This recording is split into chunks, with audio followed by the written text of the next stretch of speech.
Coucou la communauté, j'espère que vous allez bien. Et oui, je souris parce que je me dis, et encore une vidéo de plus, mais c'est pas grave, enfin je veux dire, allons-y, tournons des vidéos. Non, j'ai eu une inspiration en fait, et en fait j'ai senti une envie. J'ai envie de témoigner davantage de mon expérience. Comment dire, par rapport à la communication que j'ai développée avec mes guides, avec le monde invisible, et par rapport à ma médiumnité, par rapport à la communication que j'ai développée avec la profondeur de mon être.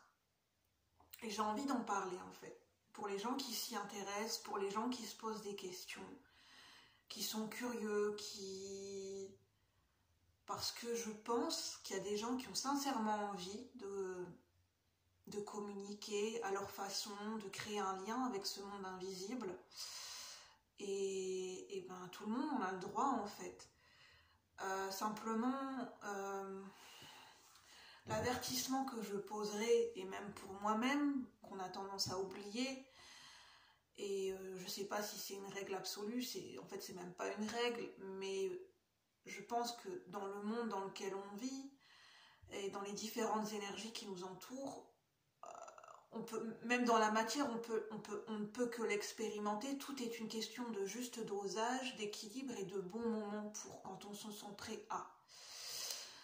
On ne peut pas forcer les choses dans notre connexion avec nos guides, avec les énergies invisibles, parce que ça vient à nous quand on se sent prêt.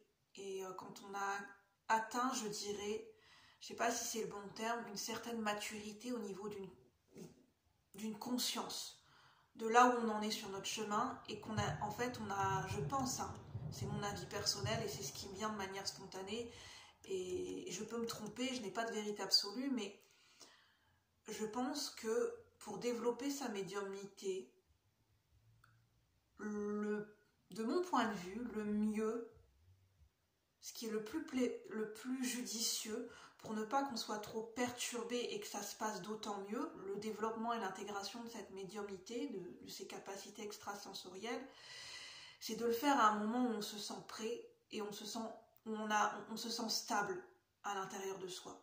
On se sent stable, on se sent ancré, et on a quand même cheminé par rapport à la connaissance de soi. Je ne pense pas que ça soit un processus qui devrait se faire de manière prématurée, parce que pour moi, il y aurait danger à vouloir. Mais après, il n'y a pas de hasard. Hein. Si c'est un appel, pour moi, il n'y a pas de... Enfin, comment dire, je ne sais pas comment expliquer. En fait, il n'y a que nous qui pouvons le sentir. S'il y a une envie, s'il y a un appel, s'il y a un attrait pour la médiumnité, déjà, pour moi, c'est un signe. Quand il y a vraiment un fort attrait pour la médiumnité, et qu'on sent que c'est quelque chose qui résonne à l'intérieur de nous, quelque chose qui nous appelle, qui revient sans cesse, une impulsion qui revient sans cesse, quelque chose qui vient nous prendre aux tripes, qui nous touche aux émotions. Moi, c'est ce qui s'est passé. J'ai eu un fort attrait pour la médiumnité, pour les arts divinatoires, et ça a monté crescendo en fait. Et alors qu'avant, je ne m'intéressais pas du tout, enfin très peu à la médiumnité, et puis je faisais ma vie comme tout le monde, et voilà. Et à un moment donné, dans ma vie, vers l'âge de 30 ans, j'ai commencé à ressentir un attrait, un appel. En fait, petit à petit, on m'a mis sur la voie, j'ai commencé à découvrir des gens sur YouTube qui tiraient les cartes. Puis je me suis rendu compte que j'aimais ça, et je regardais de plus en plus de gens qui tiraient les cartes. J'aimais bien qu'ils expliquaient les interprétations des cartes, leur manière de voir, d'interpréter les cartes. Je me suis intéressée après au tarot, et puis j'ai commencé à pratiquer, en acheter, mais ça s'est fait au fur et à mesure du temps, au fur et à mesure des mois. Et puis après, j'ai voulu développer ma chaîne YouTube, et puis voilà, cette envie, cet appel a grandi.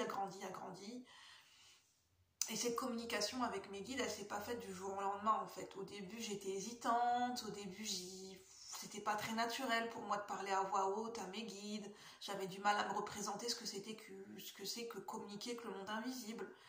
Et puis en fait, c'est à partir du moment où je me suis rendu compte que c'était naturel, que ça faisait partie de moi, parce qu'en fait, depuis que j'étais petite, j'ai toujours été comme ça. J'étais toujours dans ma bulle, dans mon mental, dans mon imaginaire. En fait, j'étais connectée, sans le savoir, au monde énergétique, et en fait connecter avec des émotions et connecter avec les énergies, avec des énergies du monde, en fait, oui, du monde invisible, des énergies qui m'environnaient. Mais sauf que en fait, quand j'étais plus jeune, je posais pas cette question, je mettais pas d'étiquette, je mettais pas de mots dessus en fait. Mais voilà, j'étais tout le temps dans ma bulle, j'étais tout le temps connectée à un autre monde, si on peut dire ça, on peut appeler ça comme ça. Et pour moi, bah, c'est déjà une forme de médiumnité en fait.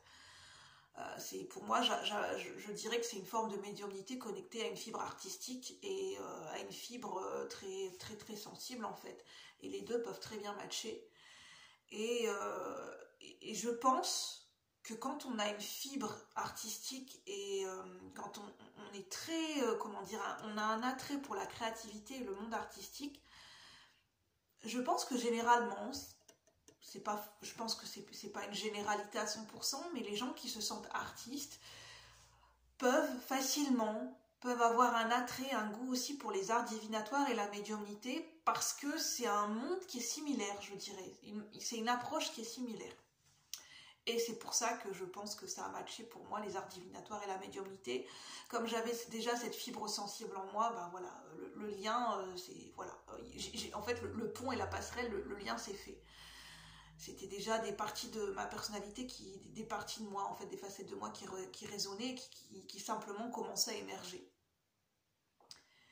Et en fait, chez moi, tout fonctionne par les émotions et par l'affect, et aussi beaucoup par le mental, parce que je suis quelqu'un de très très mental. Et il a fallu que je travaille un peu sur mon mental, même si, voilà, c'est pas toujours très simple. Mais en fait, comment j'ai développé ma communication avec les guides? Alors, ça a commencé par des signes et des synchronicités. Alors au début, les signes et les synchronicités de la vie, on a du mal à les repérer, on a du mal à les comprendre, à les interpréter, on a du mal à en prendre conscience, à les voir, à les percevoir. Qu'est-ce que c'est qu'un signe ou une synchronicité? Une synchronicité, c'est quelque chose qui fait le lien entre différents événements. Par exemple, je sais pas, une situation, une personne, on va rencontrer une personne ou cette mise en situation avec cet événement ou cette personne, on sent que ça va, en fait, ça vient toucher ou résonner avec une question qu'on se posait ou comment dire, ou plusieurs éléments qui rentrent en compte et en fait, ces éléments mis à bout, en fait, ça forme comme un tout, comme un puzzle. Et les signes, bah, des signes, on peut en recevoir comment la vie, elle nous répond, bah, c'est à travers des signes. Ça peut être les paroles d'une chanson, ça peut être un mot qu'on repère sur une affiche publicitaire, ça peut être, je sais pas moi, un ressenti qui revient souvent, une publicité qui revient souvent à la télé. Euh, c'est toutes sortes de signes, hein. Ça peut être des signes à travers des animaux, euh, pas à travers un film, une histoire, ça peut être toutes sortes de signes en fait qui viennent connecter, qui viennent nous montrer qu'en fait on est déjà en connexion avec la vie et le monde invisible sans s'en rendre compte en fait. En fait, nos réponses, le plus souvent, on les reçoit. La vie, elle nous envoie des réponses. Elle nous répond. Simplement, c'est apprendre à décoder les messages qu'elle nous envoie. Parce que c'est des messages qu'on peut dire qui sont codés. Parce que c'est pas une communication qui est comme une communication terrestre, comme une communication avec une personne, ça va être une communication claire. Et la réponse, elle va être très claire. Non, c'est une communication qui est beaucoup plus subtile. Et ça demande à se connecter à quelque chose qui est plus subtil en nous. Et bah après, en fait, c'est voilà, nos sens se développent et, avec le temps, bah, on arrive de mieux en mieux à comprendre les signes de la vie, on arrive de mieux en mieux à les repérer. Ça se fait avec le temps. Et puis, bah, il n'y a pas de faux pas, il n'y a pas de... On n'est pas à l'école, on n'est pas là pour recevoir une bonne note ou une mauvaise note. Enfin, voilà, on est là. C'est l'école de la vie, c'est le goût et la curiosité, la soif d'apprendre, en fait, de toujours en savoir plus. Et c'est ça qui m'a menée à vouloir communiquer, à entretenir une communication avec le monde invisible. C'est cette soif d'apprendre, cette curiosité, cette ouverture vers le monde, cette ouverture vers les énergies collectives, cette envie de ça, en fait, d'en connaître davantage et de me connecter à des ressentis. Et oui, c'est une envie de ma part qui a toujours été là de me connecter, de communiquer à travers des ressentis plus qu'à une communication qui est plus verbale, qui est plus visible ou qui est plus habituelle chez nous en tant qu'être humain. Voilà. C'est ça que je dirais par rapport à ma médiumnité, par rapport à la communication avec mes guides, qui est pour moi une communication qui passe par les émotions, par l'affect. C'est une communication où je leur parle normalement, comme je parlerais à une personne comme je parle tous les jours en fait. C'est pas une communication qui est à part en fait, je parle à mes guides, je l'ai déjà dit, mais ça c'est important que je le redis, je parle à mes guides comme si je parlais à un ami, ou comme si je parlais à quelqu'un que je considère comme un parent, ou un ami proche de la famille. C'est la manière dont je communique avec mes guides. Et ben, chez moi ça fonctionne plutôt bien parce que de mon point de vue je pourrais dire qu'aujourd'hui oui j'ai un bon rapport et j'ai une bonne communication avec mes guides. Alors c'est comme ça que je me les représente. Parce qu'il y a ce côté affect, il y a ce côté paternel, il y a ce côté, enfin, ouais, il y a ce côté parent, il y a ce côté amical, et il y a ce côté affectif. Oui, j'ai une communication qui est dans l'affect avec mes guides, et qui peut être aussi dans l'humour, qui peut être aussi, des fois, qui peut être plus sérieuse, mais avec le temps, j'ai beaucoup d'estime, de respect pour la communication que j'entretiens avec mes guides. C'est une envie d'être dans la gratitude et dans le respect de ce que la vie m'offre et de ce que mes guides et de ce que les signes m'envoient en fait. Et c'est de l'opportunité que j'ai pu avoir de réveiller ma médiumnité et de cheminer par rapport à ma médiumnité. J'ai un grand respect, une grande estime, une grande gratitude, même si c'est pas toujours évident. J'ai beaucoup de respect par rapport à ce cheminement. Et par rapport à mon cheminement de guérison, j'ai beaucoup de respect aussi. Voilà, c'est beaucoup de respect. C'est beaucoup d'amour et de respect, voilà, pour moi, la communication avec le monde invisible. J'espère que ça pourra vous parler, que ça pourra résonner. Si ça ne résonne pas, c'est pas grave. Moi, j'avais envie de vous parler avec le cœur. Si ça peut parler, si ça peut aider certaines personnes, eh bien, tant mieux. Je vous souhaite une bonne soirée et je vous dis à bientôt. Merci la communauté. Bye bye.